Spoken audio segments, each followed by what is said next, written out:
Dumper वाला गुजरा है जो कचरा कुंडियों वगैरह से कचरा उठाते हैं, उनका सारा आयल नुमा पानी पता नहीं क्या रोड पे गिरा हुआ है। इसकी वजह से गाड़ियाँ स्लिप हो रही हैं।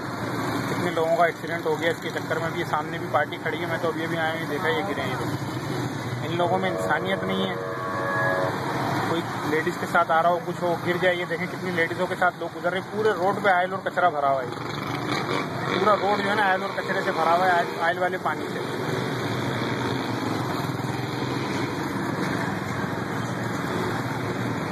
ये सारे लोग जो सामने खड़े हुए, ये गिर के जो है ना साइड में हुए हैं। इनकी मोटरसाइकिलें स्लिप हुई।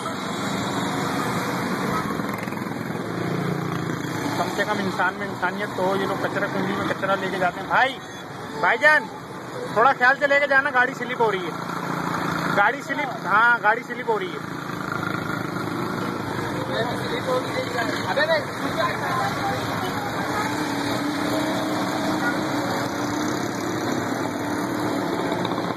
ये समझ लें कचरा की गाड़ी जो जा रही है लोगों के लिए जहमत बन चुकी है।